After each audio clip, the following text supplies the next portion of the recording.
Hello friends, నేను ఇప్పుడు వంకాయ డ్రై ఫ్రై ఎలా చేయాలో చూపిస్తాను. దానికోసం మనం ముందుగా స్టవ్ వెలిగించేసి ప్యాన్ పెట్టేసి అందులో 2 స్పూన్స్ దాకా ధనియాలు వేసి రోస్ట్ చేసుకోవాలి. అందులోనే ఒక 4 ఎండుమిర్చిని కూడా వేసి బాగా వేయించి పక్కకు తీసి పెట్టుకోవాలి. ఒక గుప్పెడు కరివేపాకు వేసి వేయించుకోవాలి. కొంచెం వేగాక ఒక 2 స్పూన్స్ దాకా నువ్వులు వేసి వేయించుకోవాలి. ఇప్పుడు ఇది కూడా వేగాక తీసి పక్కకు పెట్టుకోవాలి. ఆ తర్వాత అరకప్పు దాకా పీనట్స్ వేసి రోస్ట్ చేసి పక్కకు పెట్టుకోవాలి. ఇప్పుడు ఒక మిక్సీ జార్ తీసుకొని మనం రోస్ట్ చేసి పెట్టుకున్న ధనియాలు, ఎండుమిర్చి ఇదంతా కూడా మిక్సీ జార్లో వేసుకొని పొడి చేసుకోవాలి. ఈ విధంగా చేసుకున్న తర్వాత ఇందులో వేయించి పెట్టుకున్న పీనట్స్ కూడా వేసి గ్రైండ్ చేసుకోవాలి.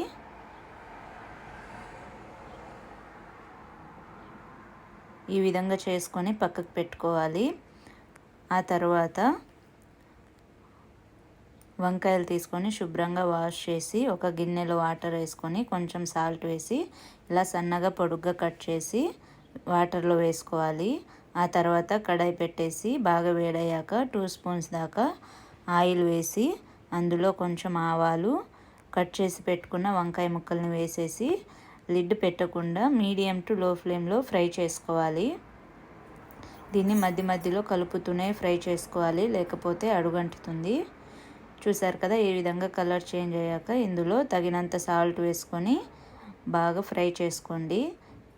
వంకాయ ముక్కలు బాగా మెత్తపడేంత వరకు ఫ్రై చేసుకొని ఆ తర్వాత అందులో కొంచెం పసుపు వేసేసి ఫ్రై చేసుకోవాలి. ఈ వంకాయ ముక్కల్ని ఎలా అంటే అలా కలపకూడదు, ముక్కలన్నీ ఇరిగిపోతాయి. ఇలా కొంచెం ఫ్రై అయ్యాక ఇందులో 1 స్పూన్ దాకా గరం మసాలా పౌడర్ వేసుకొని బాగా కలుపుకోవాలి. ఒక 2 మినిట్స్ పాటు ఇది కొంచెం ఇలా ఫ్రై అయితే ఆ తర్వాత ఇందులో మనం పౌడర్ తీసి పెట్టుకున్నాం కదా, ఆ పౌడర్ని ఇందులో కొంచెం కొంచెం ఎంత కావాలో అంత కలుపుకోవాలి. ఈ విధంగా కలుపుకొని ఫ్లేమ్ని సిమ్లో పెట్టేసి ఒక 2 మినిట్స్ పాటు ఫ్రై చేసి ఇక స్టవ్ ఆఫ్ చేసేసుకోవచ్చు. ఇప్పుడు మనకు వంకాయ ఫ్రై రెడీ అయిపోయింది. ఈ ఫ్రైని వేడి వేడి అన్నంలో కలుపుకొని తింటే చాలా అంటే చాలా సూపర్గా ఉంటుంది. తప్పకుండా ట్రై చేయండి. ట్రై చేసి వీడియో మీకు నచ్చిందా లేదా అని తప్పకుండా కమెంట్ చేయండి. ఇలాంటి మరిన్ని వీడియోస్ కోసం మన ఛానల్ని సబ్స్క్రైబ్ చేసుకోండి. బాయ్.